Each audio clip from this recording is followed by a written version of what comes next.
Assalamualaikum warahmatullahi wabarakatuh.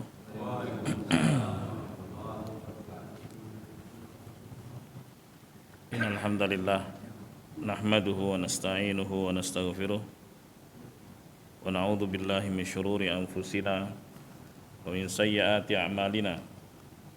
May yahdihillahu fala mudhillalah wa may yudlil fala hadiyalah. Asyhadu an la ilaha illallah wahdahu la syarikalah wa asyhadu anna Muhammadan abduhu wa rasuluhu amma ba'd. Hadirin jamaah sekalian yang dimuliakan Allah, kembali kita mengkaji kitab kita Sittatu Mawadhi' Minas Sirah, 6 poin yang penting dari sirah Rasulullah sallallahu alaihi wasallam. Kita telah selesai dari poin yang pertama, ya,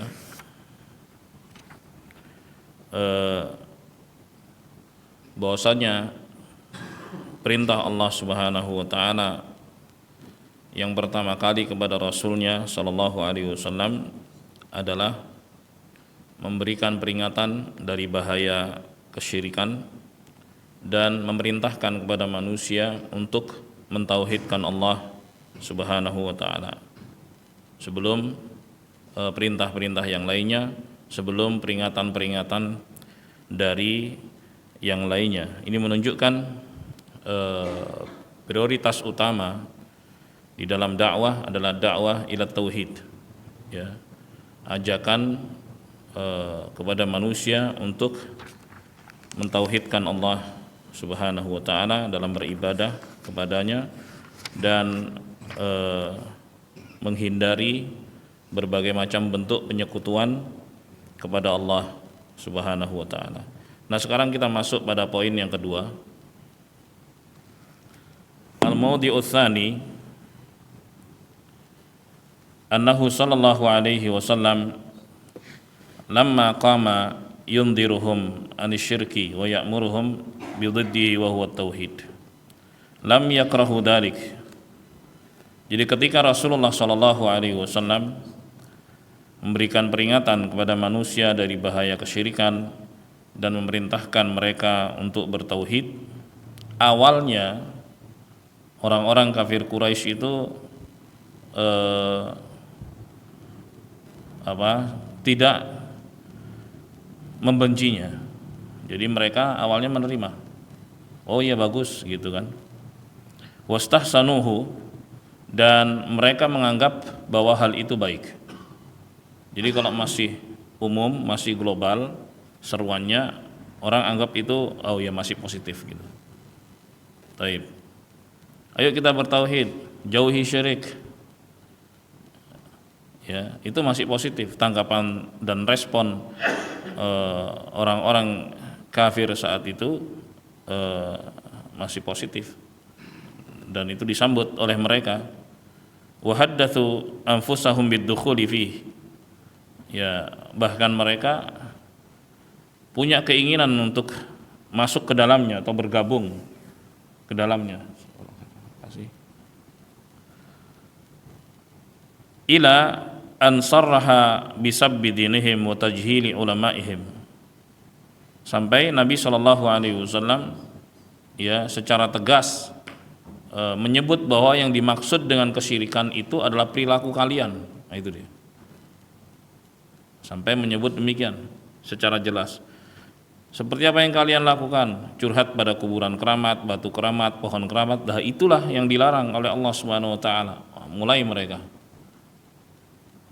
Ketika hanya seruan-seruan, yuk kita bertauhid, jauhi syirik, mereka anggap itu positif, mereka anggap baik, dan mereka bahkan ada yang ikut bergabung. Namun ketika yang dimaksud dengan syirik disebut oleh Nabi SAW, syirik itu seperti yang kalian lakukan, itu yang dilarang, ya, barulah kemudian mereka marah dengan itu. Fahina idin syamaru lahu wa li ashabihi ansaki al-adawah, ya. Maka sejak saat itu mereka menancapkan bendera permusuhan ya terhadap Nabi Shallallahu Alaihi Wasallam. Nah, jemaah sekalian yang dimuliakan Allah, law kana ya'muruhum bitauhid wa yanhahum 'anil syirki umuman wa lam yata'arrad lima hum alaih. Ketika Nabi Shallallahu Alaihi Wasallam hanya mengajak mereka untuk bertauhid dan melarang mereka dari bahaya kesyirikan tanpa mengkritisi apa yang mereka lakukan, ya, wahum yaqulun, mereka akan mengatakan begini, alladzi nahnu 'alaihi laisa bisyirk, apa yang kami lakukan ini bukan kesyirikan. Nah gitu, ya, yang kami lakukan bukan kesyirikan. Jadi kalau kami datang kuburan-kuburan keramat curhat padanya, ini bukan kesyirikan, ini adalah penghormatan kepada orang-orang soleh. Nah, gitu. Jadi mereka merasa itu bukan kesyirikan, gitu. Tayyib, alladzi nahnu 'alaihi taqarrubun ilallah bil auliya'i was salihin. Jadi apa yang kami lakukan dalam rangka mendekatkan diri kepada Allah Subhanahu wa taala melalui perantara wali-wali dan orang-orang saleh. Wa nahnu la nusyriku billah, kami enggak menyekutukan Allah sama sekali. Nah, gitu. Jadi ketika Nabi jangan berbuat syirik, enggak kok, kami enggak syirik, gitu. Jadi aman-aman aja, ya kan? Jemaah sekalian yang dimuliakan Allah, walau anna rasula iktasara 'ala nahyi 'anil syirki duna tafsilin wa bayan, kalau seandainya Rasulullah sallallahu alaihi wasallam ya hanya berhenti sampai di situ, ayo bertauhid, jangan berbuat syirik, ya, tanpa merincinya, tanpa menjelaskannya apa yang dimaksud dengan tauhid, apa yang dimaksud dengan syirik, lama taradu alaih, ya pasti mereka tenang-tenang saja, li'annahum yarawna annahum ghairu musyrikin, karena mereka memandang diri mereka itu bukan kaum musyrikin, apa yang mereka lakukan bukanlah kesyirikan. Nah, jemaah sekalian yang dimuliakan Allah, lakin indama taqul lahum, akan tapi ketika ya Anda katakan kepada mereka, hadhil adrihatu wa hadhil qubur allati ta'budunaha wa tanduruna laha wa tadbahuna laha, amalukum hadha huwa syirk. Ya, kalau Anda mengatakan kepada mereka, kuburan-kuburan ini yang kalian sembah, ya, kemudian kalian bernadar kepadanya, kalian berkurban atasnya, amalan kalian itu adalah amalan kesyirikan, menduakan Allah Subhanahu wa taala. Ya, karena yang berhak disembah, yang berhak untuk dicurhati hanya Allah Subhanahu wa taala. Yang berhak untuk dinadari hanya Allah Subhanahu wa taala. Ya, yang berhak untuk seorang itu berkurban atas nama Allah Subhanahu wa taala, bukan kepada kuburan-kuburan tersebut, bukan kepada batu-batu tersebut, bukan kepada pohon-pohon yang dikeramakan tersebut, karena itu adalah kesyirikan. Nah, coba kalau misalnya dirinci seperti ini, inda dzalika tathuru sa'iratuhum, marahlah mereka. Ya, hadza huwa alladzi fa'alahu ar-rasulu sallallahu alaihi wasallam. Jadi itulah yang dilakukan Nabi sallallahu alaihi wasallam. Jadi awalnya ketika beliau mengajak manusia ayo bertauhid dan jangan berbuat syirik, adem-adem aja. Namun ketika beliau menjelaskan yang dimaksud dengan kesyirikan itu ini. Di apa yang kalian lakukan itu menduakan Allah Subhanahu wa taala. Nahahum an ibadatil Lat wal Uzza wa Manat wal Asnam. Ketika Nabi sallallahu alaihi wasallam melarang mereka dari menyembah Lata, ya, Uzza, Lata itu kuburan keramat, ya, dulunya Lat itu adalah seorang yang dermawan yang suka berbagi makanan di musim haji, ya, karena ibadah haji itu ibadah turun menurun dari syariat Nabiullah Ibrahim alaihissalam, dan bangsa jahiliyah juga melakukan ibadah haji, akan tapi dengan cara-cara yang aneh. Tawaf pun dengan cara telanjang bulat, betul, dan itu baru bisa dihentikan oleh Nabi SAW di saat Fathu Makkah. Baik. Kemudian juga mereka melakukan berbagai macam kesyirikan ketika mereka hendak berihram. Mereka datangi kuburan-kuburan keramat tersebut, berhala-berhala yang dikeramatkan tersebut. Baik. Jadi ketika Nabi SAW melarang mereka dari menyembah Lata, Uzza. Kalau Uzza itu pohon keramat, kalau Lata itu kuburan keramat. manat. Manat itu berhala juga yang dikeramatkan. Wal asnam, dan juga berhala-berhala lainnya. Wa qala lahum, dan ketika Nabi sallallahu alaihi wasallam berkata kepada mereka, lastum ala syai', haula alladzina yad'unakum ilaiha haula ulama udallal. Fa hina ma qala lahum dzalik sarat sa'iratuhum hamiyatan lidinihim.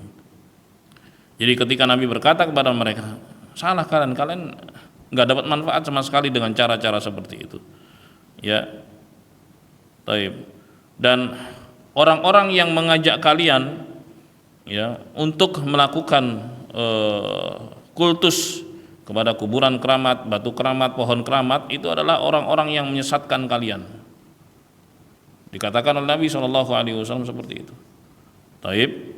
Maka saat itulah mereka marah, gitu.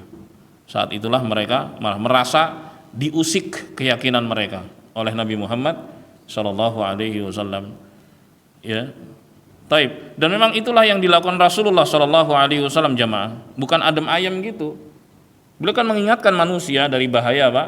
Dari bahaya kesyirikan. Gitu. Makanya banyak terjadi peperangan-perangan, usaha untuk membunuh beliau, sampai akhirnya beliau diperintahkan untuk apa? Hijrah ke Madinah. Emang adem-adem gitu? Enggak. Itulah yang dilakukan Rasulullah SAW. Ya, mengajak manusia bertauhid, beribadah hanya kepada Allah Subhanahu wa taala saja, dan menjauhi berbagai macam kesyirikan. Bentuknya ini kesyirikan, ini kesyirikan, ini kesyirikan, jauhi itu semua. Nah, disitulah mereka merasa terusik. Disitulah mereka marah. Kan begitu faktanya. Ya, fakta sejarahnya begitu. Taib. Jadi rahmatan lil alamin, ya, itu bukan dibelokkan maknanya. Artinya itu damai, diem-diem aja gitu. Enggak mungkin Islam itu tersebar kalau hanya begitu. Ya harus diterangkan, al-Islam itu maknanya begini: ketundukan dan kepatuhan kepada Allah Subhanahu wa taala, dan menjauhi berbagai macam bentuk apa? Penyekutuan kepada Allah Subhanahu wa taala. Itulah yang didakwahkan kepada manusia, yang dilakukan oleh Rasulullah sallallahu alaihi wasallam. Ya, berbagai macam halangan dan rintangan yang beliau rasakan selama di fase Makkah, luar biasa. Bahkan orang-orang yang masuk Islam itu diteror, bahkan ada yang mati. Di antaranya adalah ibu Ammar ibn Yasir radhiyallahu taala anhu, mati ditusuk bagian, mohon maaf, kemaluannya oleh Abu Jahal. Dan beliau adalah wanita pertama yang mati syahid dalam Islam. Ini fase Makkah. Kemudian sahabat-sahabat lainnya, Bilal misalnya, disiksa. Ammar bin Yasir sendiri juga disiksa supaya dia murtad, keluar dari Islam dan mengatakan kata-kata kufur.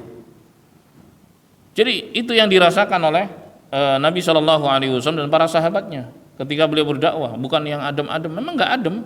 Namanya dakwah itu mengajak dan menyeru, ya, di jalan Allah Subhanahu Wa Taala. Ada yang suka, ada yang nggak suka, ya, ada yang suka, ada yang nggak suka.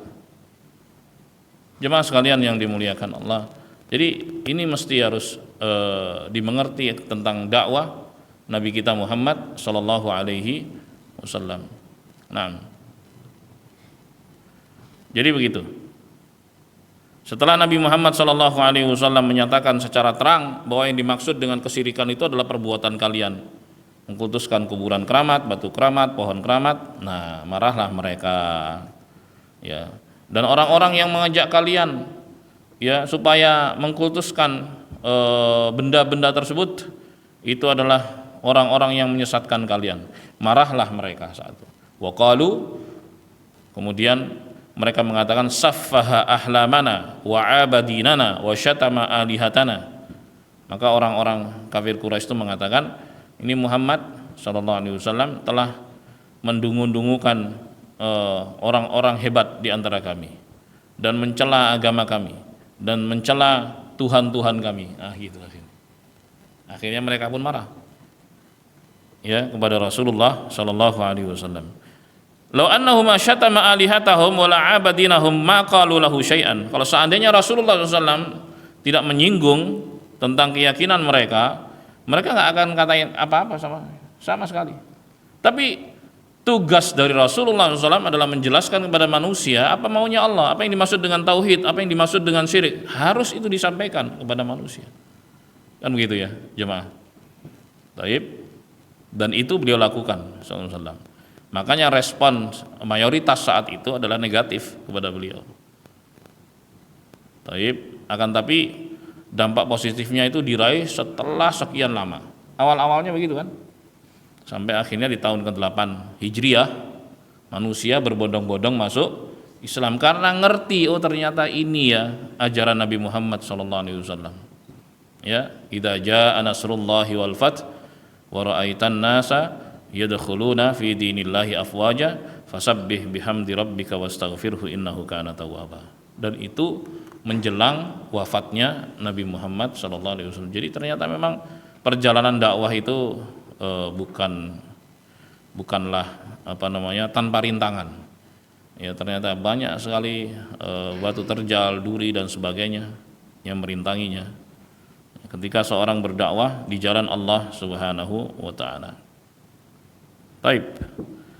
Jemaah sekalian yang dimuliakan Allah. Jadi, falau tasara ala qaulihi asyirku qabih wa tauhid tayyib. Kalau seandainya Nabi sallallahu alaihi wasallam mengatakan syirik itu jelek, buruk, tauhid itu baik, hanya itu ya. Seandainya Rasulullah hanya mengatakan demikian, ya, enggak menyinggung sama sekali perbuatan mereka, enggak mencela sama sekali apa yang mereka lakukan, taib, lamma araduh, pasti mereka enggak marah. Pasti mereka nggak marah, ya, karena nggak semua tradisi itu diterima. Ya, Nabi Muhammad SAW sebagai orang Arab itu punya tradisi bangsa Arab kan ya. Taib. Apakah semua diterima? Enggak semua diterima, dan nggak semua juga ditolak. Jadi tradisi-tradisi yang baik yang sesuai dengan ajaran Islam yang dibawa oleh Nabi Muhammad SAW, maka itu diteruskan. Adapun tradisi-tradisi buruk yang bertentangan dengan ajaran Islam yang dibawa beliau, maka itu diluruskan, dan itulah yang terjadi. Ya, ketika tradisinya ada tradisi kultus kepada pohon keramat, batu keramat, kuburan keramat, itu nggak benar itu. Ya, maka Allah perintahkan pada nabinya untuk meluruskan itu. Itulah rahmatan lil alamin, bukan rahmatan lil alamin artinya damai. Biarin deh yang syirik-syirik, yang maksiat-maksiat, bukan itu. Ya, jadi diutusnya Nabi Muhammad SAW sebagai rahmat bagi seluruh alam. Kalau mereka mau mengikuti beliau, pasti mereka mendapatkan rahmat Allah. Itu maksudnya. Apa rahmat Allah di situ? Yaitu jannah. Wa ma arsalnaka illa rahmatan lil alamin. Dan tidak kami mengutus engkau wahai Muhammad SAW melainkan sebagai rahmat bagi seluruh alam. Ya, karena beliau mengajak ke jannah. Itulah rahmat Allah Subhanahu wa taala. Bagaimana menjadikan beliau sebagai rahmat, ya dengan cara mengikuti beliau sallallahu alaihi wasallam. Makanya beliau mengatakan dalam sebuah hadis, kullu ummati yadkhulunal jannah illa man aba. Seluruh umatku masuk surga kecuali yang enggak mau. Ya, lalu beliau ditanya, wa may ya'ba ya Rasulullah, siapa yang enggak mau? Man ata'ani dakhalal jannah wa man asani faqad aba. Yang patuh kepadaku dia masuk surga, yang enggak patuh memang dia enggak mau masuk surga. Jadi supaya mendapatkan rahmat Allah dengan diutusnya Nabi Muhammad SAW adalah dengan mengikutinya, meneladaninya itu. Hadirin sekalian jamaah yang dimuliakan Allah. Wa ma'lumun, kata Syekh, annahu sallallahu alaihi wasallam lam yashtum Isa wa ummah walal malaikata walas salihin. Dan dimaklumi bahwa Nabi Muhammad SAW itu tidak pernah mencela Isa alaihissalam yang dianggap sebagai son of God, anak Tuhan, ya kan? Nggak pernah, sama sekali. Nggak pernah juga mencela ibunya, yaitu Maryam alaihissalam. Nggak pernah juga mencela malaikat, malaikat juga disembah oleh bangsa jahiliyah. Walas salihin, nggak pernah juga mencela orang-orang baik, orang-orang saleh, enggak. Emang Rasulullah mencela mereka? Enggak sama sekali kan? beliau itu mencela dan mengkritisi perbuatan manusia terhadap orang-orang soleh itu. Di situ poinnya. Beliau nggak pernah mencela Isa alaihissalam, nggak pernah mencela ibunya, nggak pernah mencela orang-orang soleh, nggak pernah mencela para malaikat. Tapi perilaku manusia terhadap orang-orang soleh itulah yang dikritisi oleh Rasulullah Shallallahu Alaihi Wasallam. Jelas ya jemaah? Gitu. Emang Isa alaihissalam pernah mengajak manusia untuk menyembah dia, bahwa dia adalah Tuhan? Enggak pernah sama sekali.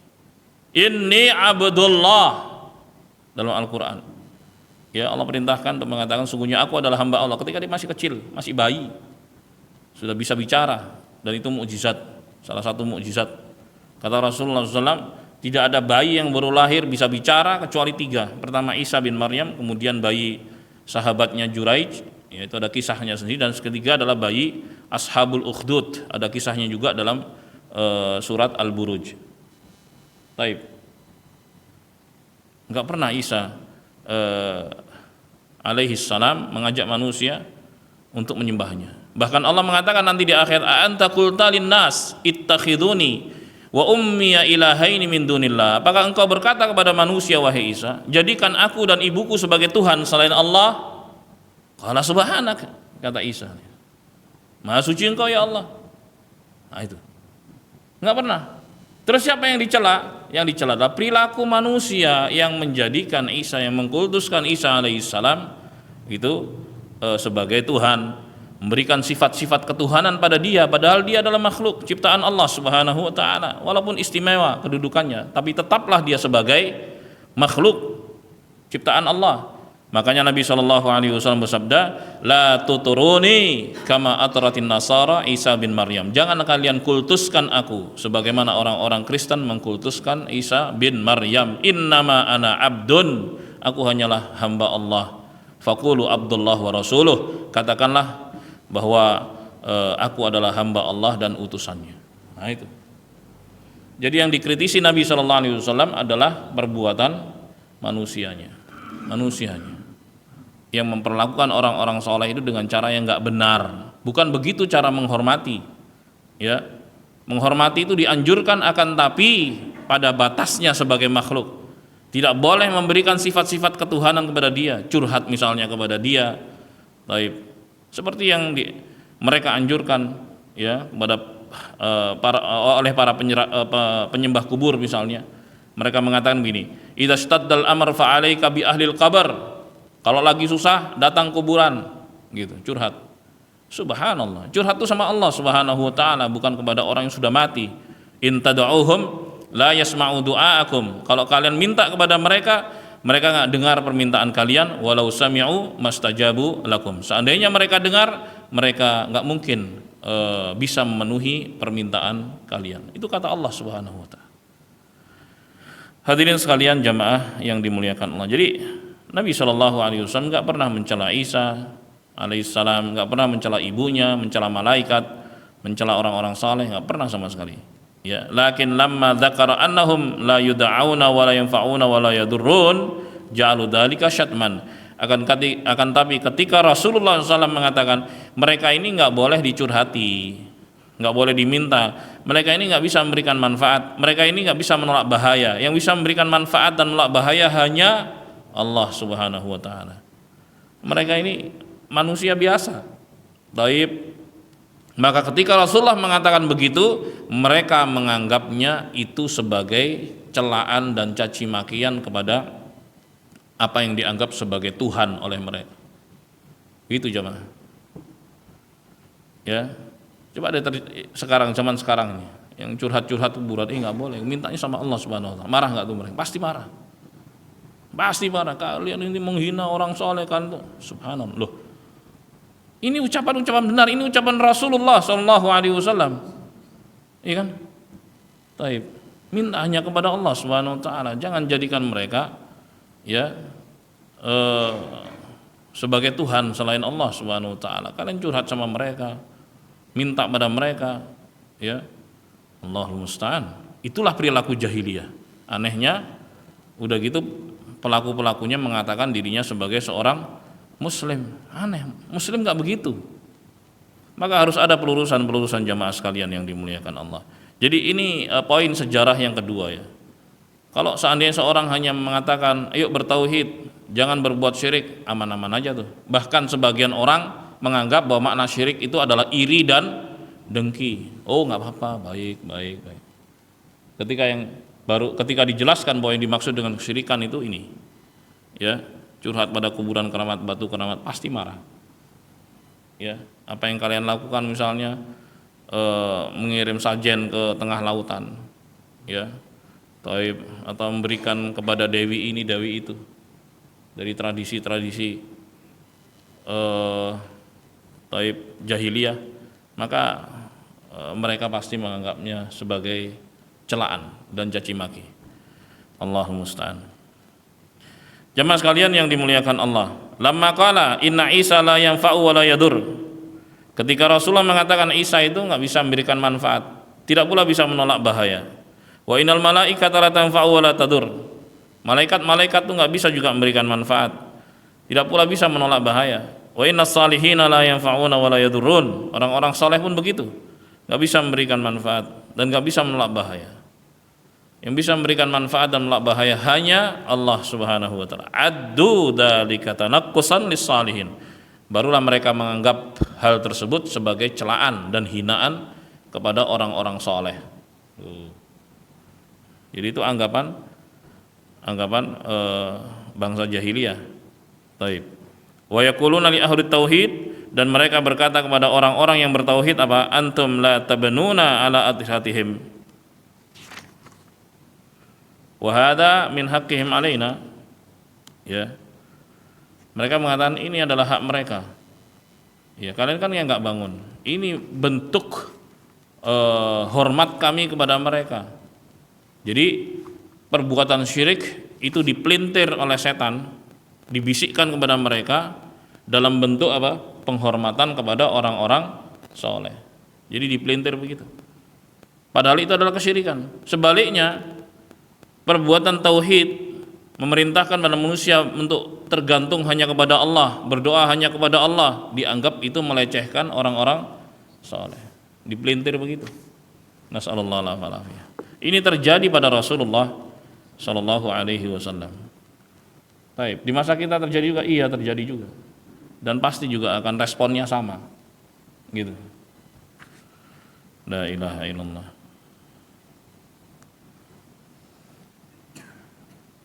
Faida arafta hada, arafta anna al-insana la yastaqim lahu islamun walau wahhadallah wa taraka syirka illa bi adawatil musyrikin wa tasrih lahum bil adawati wal bughd. Apabila Anda memahami ini, maka Anda bisa memahami dan mengerti bahwa keislaman seorang itu tidak akan lurus walaupun dia mentauhidkan Allah, walaupun dia meninggalkan kesyirikan, sampai dia menyatakan permusuhannya kepada kaum musyrikin. Ya karena nggak bisa sepakat kan, nggak cocok, nggak sejalan, nggak seiman, nggak sekeyakinan, harus begitu. Ya, saya dengan kamu berbeda, gitu. Harus ada pernyataan semacam itu. Nggak bisa disatukan dari sisi akidah, nggak bisa dicampur baurkan tentang akidah, nggak bisa. Untuk urusan lain mungkin saja, untuk urusan lain entah itu kerjasama apa dan sebagainya, tapi untuk masalah akidah nggak bisa. Lakum dinukum waliyadin, harus nyatakan tegas, nggak bisa campur-campur. Yuk acara ini nih hari raya datang sono, datang sini, campur. Ya subhanallah, ini apa-apaan nih agama seperti ini, campur aduk kayak gini. Mereka juga nggak suka kok, sama aja. Nasallallahu alaihi. Jadi harus ada jelas-jelas pernyataan apa? Berbeda dengan mereka dan nggak suka dengan keyakinan tersebut. Kenapa? Karena Allah mengatakan dalam surat Al-Mujadalah ayat 22, la tajidu qauman yu'minuna billahi wal yaumil akhir yuwadduna man hadallaha wa rasulah. Engkau wahai Muhammad SAW tidak mendapati orang-orang yang mengaku beriman kepada Allah, beriman kepada hari akhir, kemudian berkasih sayang dengan orang-orang yang menentang Allah dan Rasulnya. Nggak mungkin. Nggak mungkin. Ini ayatnya clear loh. Orang yang punya beriman pada Allah, beriman pada hari akhir, nggak mungkin berkasih sayang dengan orang-orang yang menentang Allah dan Rasulnya. Nggak ketemu kan? Oh bisa, ya berarti dipertanyakan keimanannya. Allah sendiri yang mengatakan begitu. Orang yang mengaku beriman kepada Allah, beriman pada hari akhir, nggak mungkin berkasih sayang dengan orang-orang yang menentang Allah dan Rasulnya. Nggak mungkin berkasih sayang dengan orang-orang yang memusuhi Allah dan memusuhi Rasulnya. Mungkin nggak? Nggak mungkin. Ilustrasi aja dalam kehidupan sehari-hari, misalnya ada orang caci maki orang tua kita, naudzubillah min dzalik. Terus kita sayang-sayangan sama dia? Hah? Nggak mungkin kan? Gimana itu? Kan nggak nyambung.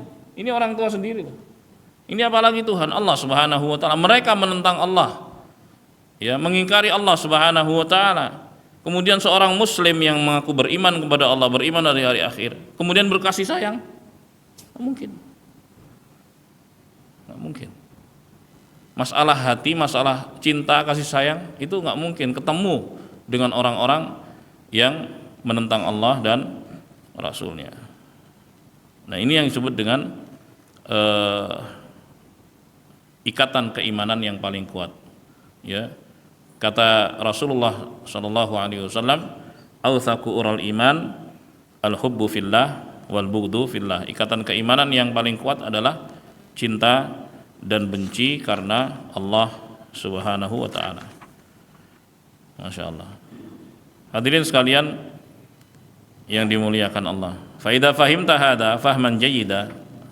Apabila Anda memahami ini dengan baik, anna arafta anna katsiran minal ladzina yad'una ad-dina la ya'rifunaha. Maka kita akan tahu bahwa banyak orang yang mengklaim sebagai orang yang ngerti agama, cendekiawan muslim dan sebagainya, enggak paham dengan hal semacam ini. Ya, enggak paham. Bahkan mereka mengatakan bisa kok kami datang ke tempat ibadah mereka, ya kan, ikut berceramah di situ, ikut, subhanallah, bersama-sama merayakan hari raya mereka, mengucapkan selamat kepada mereka. Loh. Ini gak benar sama sekali jamaah, gak ketemu sama sekali. Bagaimana mungkin kemudian mereka mengatakan bahwa Allah punya anak kemudian selamat ya? Anggapan bahwa Allah punya anak itu caci maki kepada Allah Subhanahu wa taala. Dalam hadis kudusi Allah Subhanahu wa taala berfirman, "Wa syatamani ibnu Adam wa lam yakul lahu dzalik." Anak Adam caci maki aku padahal mereka enggak boleh melakukannya. Fa amma syatmuhu iyaya fa qauluhu ittakhadallahu walada. Adapun caci maki mereka kepadaku yaitu ucapan mereka bahwa Allah punya anak. Wa anal ahadus samad. Padahal aku Maha Satu, satu-satunya tempat bergantung hambaku. Lam yalid wa lam yulad wa lam yakul li kufuwan ahad. Allah tidak beranak, tidak pula diperanakkan, tidak ada satupun yang setanding dan setara denganku, kata Allah Subhanahu wa taala. Tuh. Udah gitu ngucapin selamat mencaci maki Allah gitu. Subhanallah. Enggak mungkin itu dilakukan oleh seorang muslim. Ya. Allahul musta'an. Allahul musta'an. Jamaah sekalian yang dimuliakan Allah. Hada sahih fa innaka law tas'al katsiran minal ulama wal muta'allimina an hadhil mas'alah. Ya, coba seandainya kita tanya tuh orang yang mengaku berilmu, ya, atau dianggap sebagai tokoh, ya, tentang masalah ini, mas'alatul wala wal bara, masalah cinta dan benci karena Allah Subhanahu wa taala. Tajiduhum la ya'rifunaha. Pasti kita akan dapati mereka enggak paham dengan hal semacam ini. Banyak loh orang enggak paham. Ya. Allahul musta'an. Ya, bahkan dipaksa manusia untuk melakukannya dan disebut itu sebagai bentuk sikap toleran. Yang nggak begitu intoleran. Nah, itu jadi apa namanya? Jadi bahan loh. Ya. Padahal bukan begitu kan. Lakum dinukum waliyadin, kalian agama kalian untukku agamaku. Udah, nggak bisa dicampur-campur. Masalah keyakinan tuh nggak bisa campur-campur. Nggak bisa dipertemukan sama sekali. Beda. Ya, beda. Seperti yang Allah Subhanahu wa taala katakan. Taib. Dalam surat Al-Maidah 51 Allah Subhanahu wa taala berfirman, "Ya ayyuhalladzina amanu la tattakhidul yahuda wan nasara awliya." Wahai sekalian orang-orang yang beriman, janganlah kalian jadikan Yahudi dan Nasara sebagai aulia, wali. Wali itu dalam bahasa Arab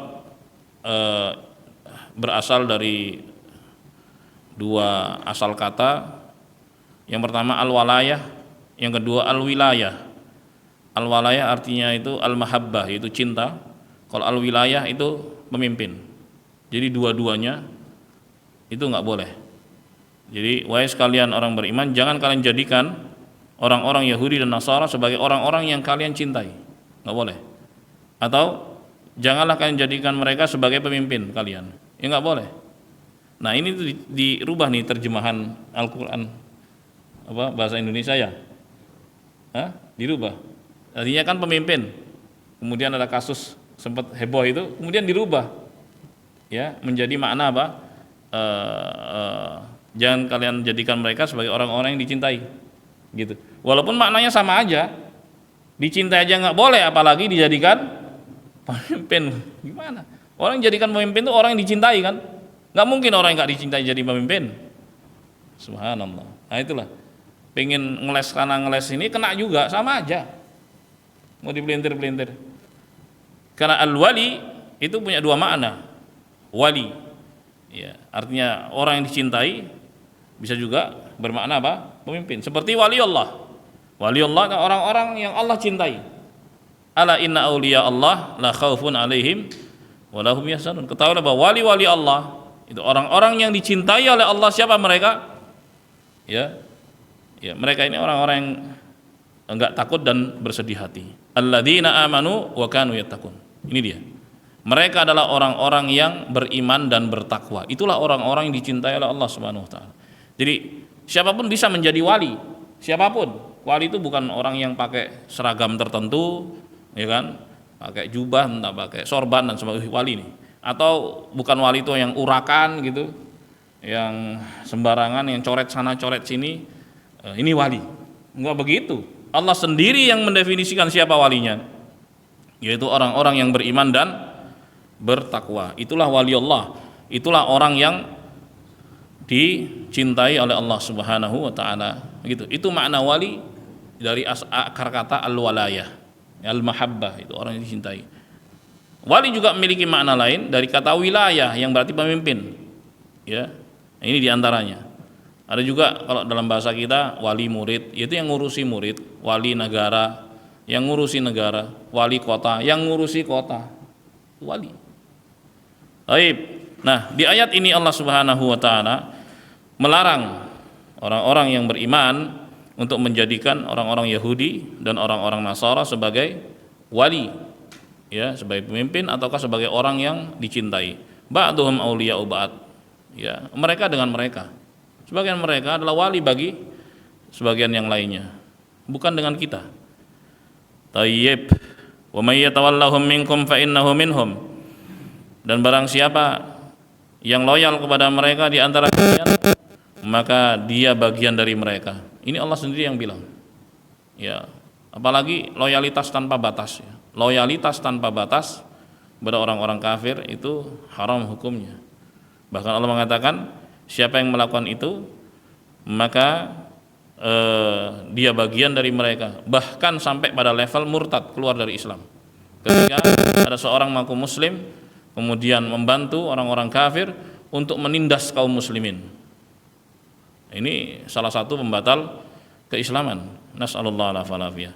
Kemudian Allah mengatakan innallaha la yahdil qaumadz zalimin. Sungguhnya Allah Subhanahu wa taala tidak memberikan hidayah kepada orang-orang yang zalim. Kemudian dalam surat Al-Mumtahanah ayat 1, kata Allah Subhanahu wa taala, la tattakhidu aduwwa wa aduwakum awliya. Janganlah kalian jadikan musuhku dan musuh kalian sebagai orang-orang yang kalian cintai atau sebagai pemimpin kalian. Tulquna ilaihim bil mawaddah. Kalian mencintai mereka. Waqad kafaru bima ja'akum minal haq. Padahal mereka mengingkari kebenaran yang datang kepada kalian. Aneh kalian ini kalau masih mencintai mereka. Al-Mumtahanah ayat 1. Nggak mungkin seorang muslim itu cinta dengan orang kafir, nggak mungkin. Nggak mungkin. La ilaha illallah. Hadirin sekalian yang dimuliakan Allah.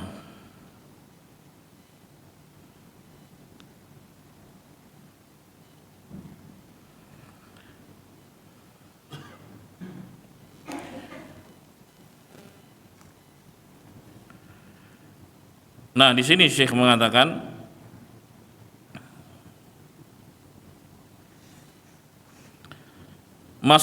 masalihatuhum musalahatuhum ala umuri siyasa laman yaminha. Musalahah ya, bekerja sama dalam urusan politik ya, untuk kepentingan-kepentingan tertentu yang memang menguntungkan Islam, nah itu enggak masalah. Lakin musalahatuhum ala tarki ba'di umuriddin la tajuz. Akan tapi bekerja sama dengan mereka untuk meninggalkan sebagian, bahkan menjauhkan sebagian perintah-perintah agama, itu yang nggak boleh. Misalnya gini, Nabi SAW pernah meng-hire atau merekrut orang-orang Yahudi sebagai pegawai. Mereka orang kafir, kerjasama kan? Untuk kepentingan siapa? Untuk kepentingan muslimin. Untuk kepentingan muslimin. Khaybar juga, di Khaybar itu orang-orang Yahudinya masih sebagiannya dijadikan pegawai oleh Nabi SAW untuk mengerjakan tanah pertanian dan menggarap tanah pertanian di Khaybar. Masalah untuk masa tertentu, tidak seterusnya. Ya, mengerjakan mereka.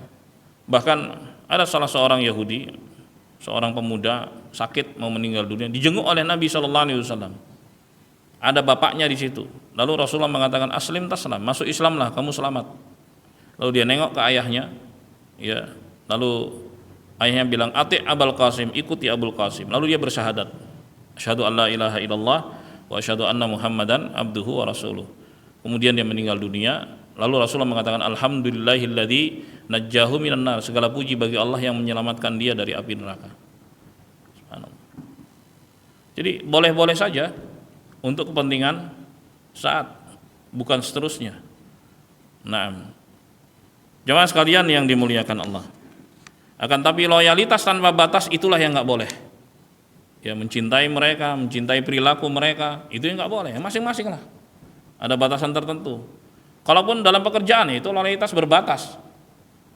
Loyalitasnya apa? Sesuai dengan pekerjaan yang diberikan dan kemudian mendapatkan gaji atau insentif yang setimpal, kan begitu.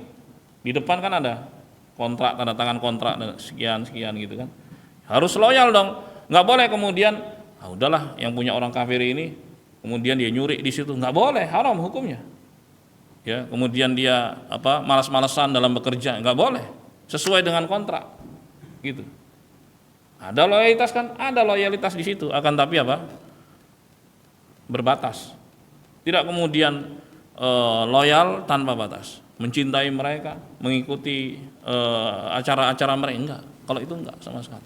Lakum dinukum waliyadin. Hadirin sekalian jamaah yang dimuliakan Allah. Wa illa faman ladzi hamalal muslimina ala sabri ala dalikal adab wal asri wad darbi wal hijrati ilal habasyah. Kalau enggak begitu, lalu apa yang membuat kaum muslimin harus bersabar menghadapi siksaan orang-orang kafir Quraisy? Ada yang ditawan, ada yang dipukul, ada yang harus hijrah ke Habasyah. Kenapa coba? Ya gara-gara ini. Ketika seorang menyatakan keislamannya, dia juga menyatakan bahwa dia enggak sepakat dengan apa yang dilakukan oleh bangsa jahiliyah. Padahal itu merupakan tradisi mereka. Tapi tradisi Tradisi yang bertentangan dengan ajaran Islam yang dibawa oleh Rasulullah Shallallahu Alaihi Wasallam. Tapi ketika tradisi dan adat istiadat sejalan, maka Rasulullah menguatkan, nggak apa-apa. Seperti sikap satria, kemudian dermawan menjadi tradisi, dikuatkan, nggak apa-apa karena sejalan. Ya, yang nggak sejalan yang harus diluruskan. Baik.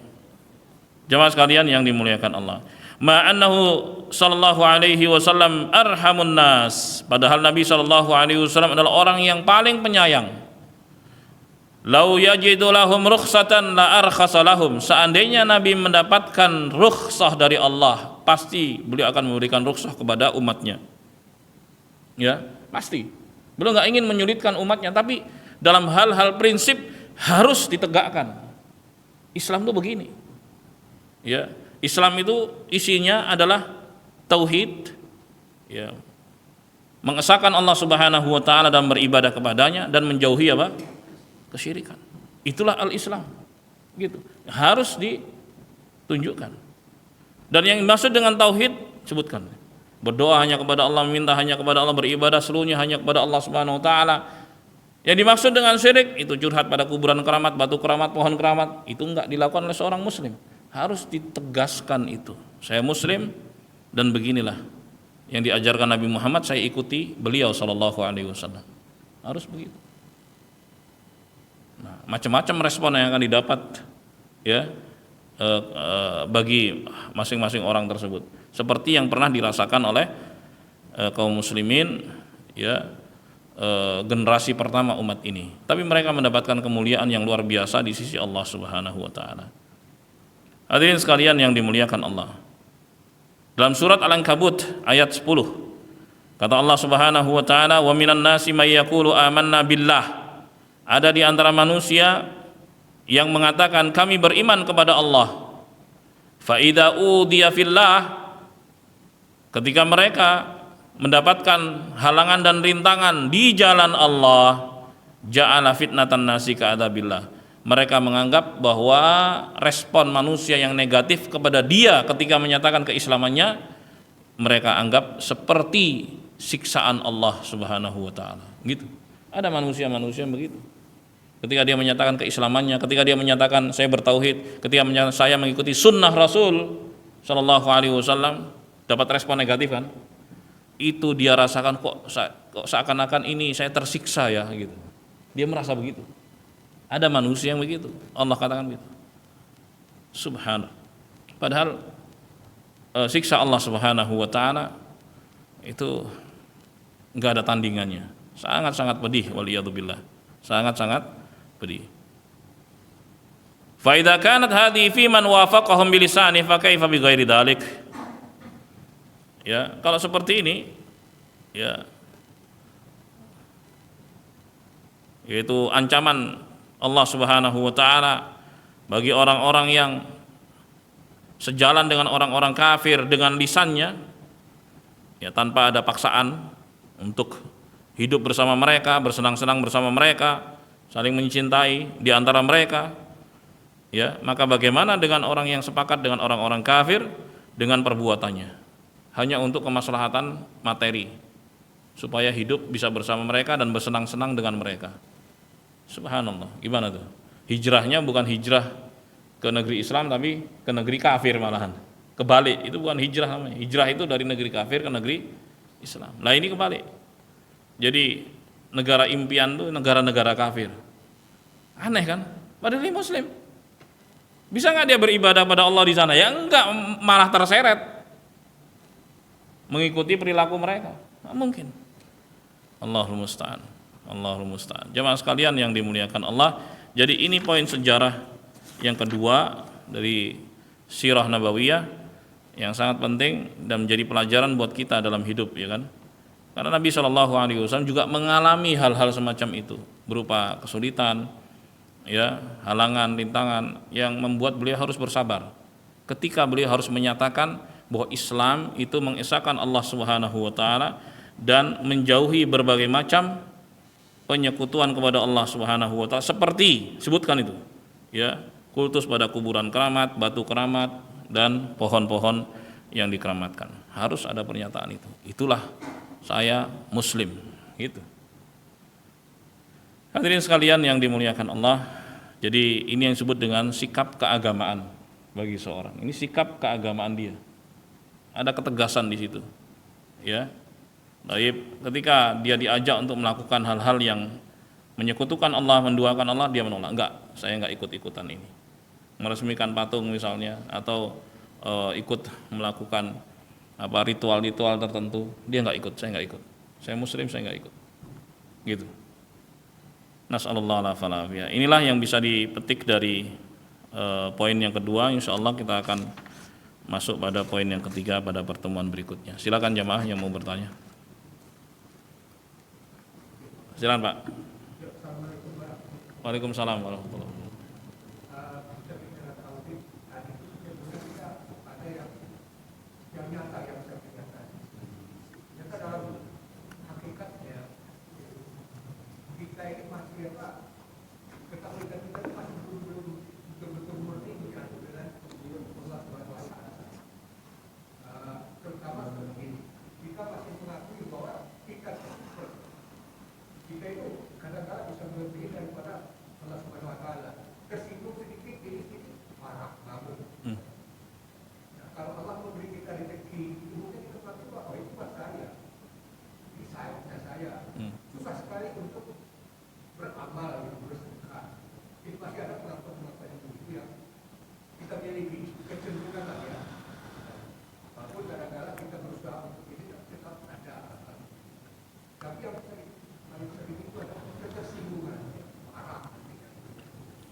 sendiri lagi. Kita sholat sudah bersama-sama, bersama. Tapi masih saya merasakan bahwa belum begitu plong ya saya menyatu dengan Allah Subhanahu wa taala. Nah, apakah ada yang salah dari sholat saya? Terus karena saya sendiri kadang-kadang tak berbukti sholat itu untuk diri kita atau untuk Allah. Ya, kemudian apa yang harus kita sebutkan kepada Allah? Apa yang harus kita lakukan? Dan kemudian itu kita sholat takbir segala macam pergerakan itu terus terang banget. Saya belum begitu paham secara apa namanya bukan detail ya. Bukannya lah makna daripada pergerakan-pergerakan itu kita bisa membawa kita waktu sholat itu bisa betul-betul susuk kita ya. Assalamualaikum warahmatullahi wabarakatuh. Ya, jemaah sekalian yang dimuliakan Allah. Seorang yang mengenal Allah Subhanahu wa taala dengan baik, karena Allah mengenalkan dirinya di dalam Al-Qur'an dan melalui Rasulullah SAW, maka akan membuat dia menjalankan apapun yang ditetapkan oleh Allah. Diperintah dia jalan, dilarang dia berhenti, kan begitu ya. Taib. Dan itu buah dari ketauhidan. Baik. Nabi Muhammad SAW pernah mengabarkan tentang para malaikat dalam hadis-hadis yang sahih. Ketika datang hari kiamat, mereka ini kan hamba-hamba Allah yang selalu patuh kepada Allah. Beda dengan kita. Malaikat diciptakan itu hanya untuk patuh kepada Allah. Enggak pernah ada malaikat yang ingkar kepada Allah. Jadi kalau ada anggapan bahwa iblis itu dulunya malaikat kemudian diingkar, itu anggapan yang salah. Ya, iblis itu dari bangsa jin, bukan dari bangsa malaikat. Malaikat diciptakan dari cahaya, sementara iblis ya itu dari api yang menyala-nyala. Taib. Jadi itu tuduhan buruk kepada bangsa malaikat. Karena malaikat adalah orang-orang atau makhluk ya yang selalu patuh kepada Allah. Wa yaf'aluna ma yu'marun. Mereka bekerja berdasarkan perintah. Nah, ketika datang hari kiamat, ini makhluk yang patuh pada Allah. Ya, mereka mengatakan subhanak ma abadnaka haqqa ibadatik. Maha suci Engkau ya Allah, kami belum maksimal dalam beribadah kepadamu. Itu malaikat loh. Itu malaikat, Pak. Ya. Siapa lagi kita manusia? Malaikat yang patuhnya kepada Allah saja mereka begitu ketika datang hari kiamat. Mereka menyatakan, Maha suci Engkau ya Allah, kami belum maksimal dalam beribadah kepadamu. Apalagi kita. Kita ini compang-camping lah dalam beribadah. Ya kan? Kurang-kurangnya itu banyak sekali. Akan tapi apa sih fungsi ibadah yang kita lakukan? Ya, fungsinya sebagai bentuk kepatuhan kita kepada Allah. Karena Allah perintahkan kita untuk ibadah di dunia ini. Karena tujuan penciptaan kita di dunia adalah untuk beribadah. Wa ma khalaqtul jinna wal insa illa liya'budun. Itu untuk menghamba kepada Allah. Namanya hamba ya nurut, diperintah jalan, dilarang berhenti. Jadi fungsi kita beribadah untuk patuh kepada Allah. Dengan kepatuhan itulah kita berharap disayang sama Allah. Ya, dengan kasih sayang Allah itulah kita berharap dimasukkan ke dalam surga. Kita sadar diri banyak ibadah kita yang kurang, ya, yang compang-camping dan sebagainya. Jadi ibadah kita lakukan karena kita cinta kepada Allah. Allah perintahkan kita, pencipta kita merintahkan kita untuk ibadah, maka kita beribadah karena Allah Subhanahu wa taala. Enggak ada motif-motif lain. Itu dalam beribadah. Itulah yang dinamakan dengan ikhlas. Ikhlas itu memurnikan amalan hanya untuk Allah Subhanahu wa taala. Jadi itulah tujuan kita kenapa kita sholat. Karena untuk patuh kepada Allah Subhanahu wa taala, agar kita disayang oleh Allah Subhanahu wa taala, agar kita dimasukkan ke dalam surga. Karena kalau kita ingin mendapatkan kebahagiaan yang abadi dengan jannahnya, enggak ada jalan lain kecuali patuh kepada Allah. Akan tapi perlu diingat bahwa kepatuhan maksimal apapun kita ya enggak mungkin bisa dibarter dengan surga. Ya. Maksudnya apa jamaah? Kita beramal nih, ya. Mana surganya ya Allah? Enggak begitu. Enggak begitu. Bahkan Rasulullah pernah mengatakan, innahu la yadkhula ahadun al-jannata bi amalihi. Sungguhnya tidak ada seorang pun yang masuk surga semata-mata amalannya. Semata-mata amalan. Ini amalan saya, mana surganya? Enggak ada seorang pun. Rasulullah bilang kayak gitu ya. Terus sahabat ngomong gini, wala anta, bagaimana dengan Anda? Lu kan karena enggak ada seorang pun, termasuk beliau kan, itu kalimatnya kalimat umum, betul kan? Maka para sahabat, wala anta ya Rasulullah, bagaimana dengan Anda wahai Rasulullah?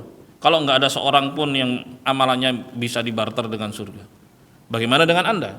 Rasulullah mengatakan, wala ana, iya, saya juga. Jamaah, siapa yang bisa mengalahkan amalan Rasulullah? Enggak ada kan? Amalan terbaik amalan Rasulullah SAW. Ya, beliau adalah orang yang paling bertakwa. Beliau pernah mengatakan, ana akhsyakum wa atqakum lillah. Aku adalah orang yang paling takut dan yang paling bertakwa kepada Allah. Tapi amalan beliau enggak bisa dibarter dengan jannah, karena jannah itu mahal. Rasulullah sendiri mengatakan, ala inna sil'atallahil ghaliyah, ketahuilah bahwa dagangan Allah itu mahal. Ala inna sil'atallahil jannah, ketahuilah bahwa dagangan Allah itu adalah jannah, mahal, nggak bisa ditebus gitu. Ini amalan saya, mana surganya? Nggak. Lalu Rasulullah mengatakan, illa ayyataghammadani Allah birahmatin minah wa fadl, hanya saja dengan rahmat dan keutamaan dari Allah aku dimasukkan dalam surga. Jadi Rasulullah pun masuk surga dengan rahmat, apalagi kita gitu loh. Jelas ya jemaah? Jadi kita beramal tadi supaya disayang sama Allah. Ya Allah, sayangi saya, rahmati saya tahu saya banyak kurangnya, banyak compang-campingnya, banyak macam-macam dan seterusnya. Masukkanlah saya ke dalam surga karena sayangmu ya Allah kepadaku. Begitu. Jadi tujuan kita beribadah kepada Allah karena patuh kepada Allah. Gitu tadi. Karena memang kita diciptakan di dunia ini supaya kita mematuhi Allah Subhanahu wa taala. Toh hidup kita di dunia berbatas. Jemaah, kalau kita ngelihat anak-anak kecil gitu, kita ingat pasti dulu kita segitu, betul nggak? Sekarang sudah berubah, sudah tua misalnya, gigi sudah pada ompong, ya udah pada peot macam-macam, berkurang. Pertanyaannya, bagaimana hidup di dunia? Apa jawabannya? Ini saya bertanya pada yang sepuh-sepuh nih, ya kan pengalaman hidup kan? Apa jawabannya? Bagaimana hidup di dunia? Singkat kan? Seakan-akan baru kemarin, betul nggak Pak? Kalau kita nengok ke anak-anak itu, anak-anak kita, cucu kita tuh, kita tuh segitu gitu loh. Baru kemarin, betapa cepatnya memang hidup di dunia. Karena pasti kita akan tinggalkan tempat ini untuk kehidupan berikutnya. Jemaah. Makanya tadi, ketika Allah mengingatkan bahwa tujuan kita diciptakan di dunia untuk beribadah kepada Allah, kemudian kita beribadah kepada Allah, itulah kepatuhan kita kepada Allah Subhanahu wa taala. Harapannya supaya kita disayang sama Allah. Dengan sayang itulah kita berharap nanti di akhirat kita nggak disiksa, kita selamat dari neraka dan dimasukkan ke dalam surganya. Nah, adapun detail ibadah yang perlu diperbaiki, ya mesti harus ada perbaikan. Nggak mungkin seorang seorang yang sayang kepada Tuhan, ya cinta kepada Allah Subhanahu wa taala, itu pasti dia akan berusaha memberikan yang terbaik. Pasti. Misalnya dia merasa sholatnya kurang baik, dia belajar, ya kan? Dia ingin memberikan yang terbaik kepada Allah Subhanahu wa taala. Sholatnya pelajari, mulai dari takbiratul ihram sampai salam misalnya, pelajari bagaimana sesuai dengan petunjuk Nabi Muhammad SAW, pelajari. Sampai akhirnya dia betul-betul bisa menjalankan sholat itu sesuai dengan yang dimaukan Allah Subhanahu wa taala. Dan Allah Subhanahu wa taala mengutus nabinya Muhammad SAW untuk menjelaskan maunya Allah dari manusia. Ya, makanya Rasulullah mengatakan sallu kama raaitumuni usolli. Salatlah kalian sebagaimana kalian melihatku salat. Cuma sekalian yang dimuliakan Allah, jadi begitu dalam kepatuhan kita kepada Allah, menjalankan ibadah kita kepada Allah supaya kita disayang oleh Allah Subhanahu wa taala, dan agar dengan sayang itu kita dimasukkan ke dalam jannahnya. Demikian.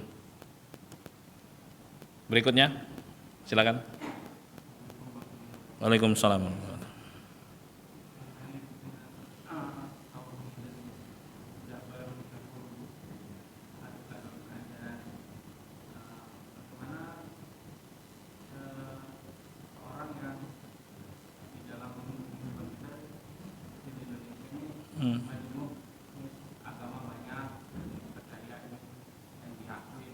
Hmm.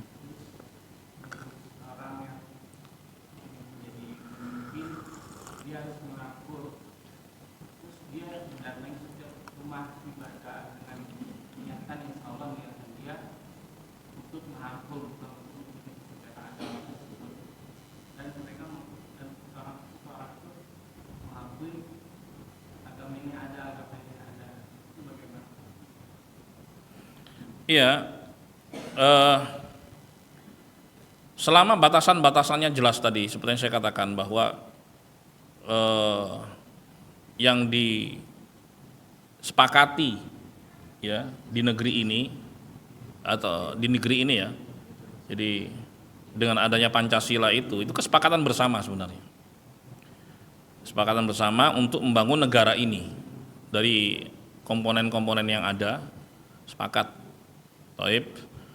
Dan di negeri ini atau di negara ini juga kita diberikan kebebasan untuk menjalankan syariat Islam, bahkan itu diatur dalam undang-undang.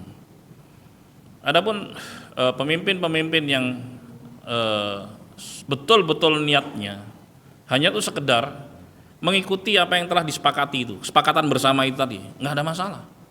Tapi ketika dia sudah bergeser pada loyalitas gitu ya, itu yang nggak boleh. Dan itu nggak mudah, sekali lagi itu nggak mudah, untuk masuk ke situ nggak mudah. Perlu orang-orang yang betul-betul kuat imannya, berintegritas dan sebagainya, ngerti tujuan kenapa dia ada di negeri ini ya, kesepakatan bersama untuk membangun negeri gitu. Sampai di situ aja. Tapi kalau sudah masuk pada loyalitas dan seterusnya, itu yang kebablasan. Ya lakum dinukum waliyadin. Dan sejarah juga pernah mencatat ya kehidupan beragama kita, mulai dari Presiden Soekarno, Presiden Soeharto dan seterusnya. Sejarah sudah mencatat itu. Kita juga mengalami dulu nggak ada yang terlalu campur gitu di masa-masa Presiden Soeharto dulu, ya kan? Udah masing-masing aja. Kan ada yang ngurusi. Untuk agama tertentu ada dirjennya sendiri, ya kan? Mereka lah yang ngurusin masing-masing. Nah itu. Taib. Ya sampai di situ aja. Tapi kalau diusahakan untuk dicampur, itu yang nggak boleh. Begitu. Allahu a'lam bishawab. Karena lakum dinukum waliyadin. Bagus. Berikutnya. Silakan, Pak. Waalaikumsalam warahmatullahi wabarakatuh. Jadi intinya untuk mencapai tingkat kesempurnaan itu harus ada pendalaman ilmu. Ya. Dan kesempurnaan itu kadang terkontaminasi oleh jabatan. Kalau dalam pemerintahan ya. Nah, itulah yang menyebabkan akhirnya melenceng dari tujuan semula. Yang pada umumnya sekarang itu Pak yang terjadi. Jadi ya kita harus gimana coba?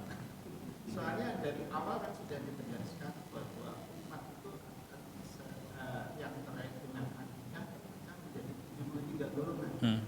Hanya yang belajar ilmu yang dalam mungkin masuk ke dalam satu golongan.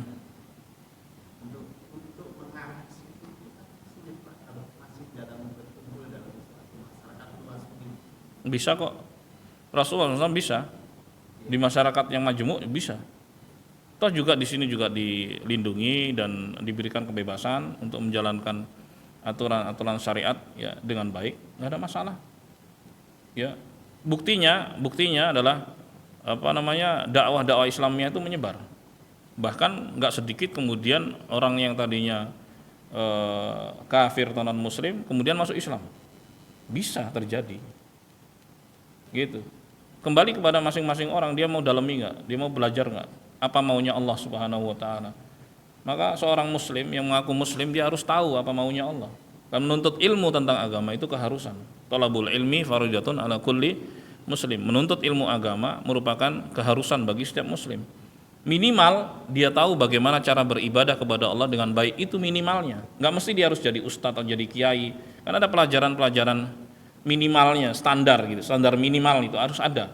Bagaimana cara sholat yang benar, bagaimana puasa yang benar, bagaimana zakat yang benar, haji yang benar, hal-hal yang prinsipil yang mesti harus dipegang. Bagaimana bertauhid yang benar, itu minimalnya.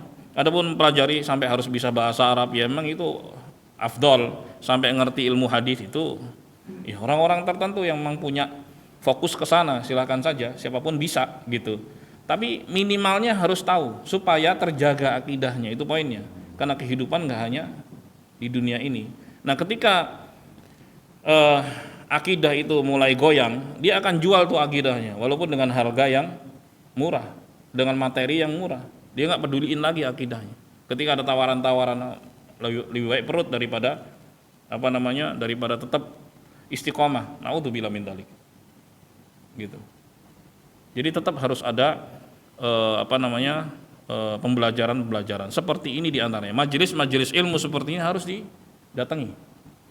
Supaya kita bisa tahu bagaimana cara beribadah kepada Allah Subhanahu wa taala yang baik. Demikian. Dan itu butuh proses memang. Iya. Ya kembali kepada tadi itu, kembali kepada masing-masing orang tadi. Dia mau apa sekarang? Mau cari materi kah? Mau cari dunia kah? Dengan cara-cara seperti itu, atau mau istiqomah? Kalau istiqomah dia nggak akan populer. Karena biasanya orang istiqomah itu sedikit sekali jumlahnya. Ya memang dia harus siap nggak populer. Perkara nanti dia dipopulerkan, diviralkan oleh Allah Subhanahu wa taala itu urusan lain. Iya kan?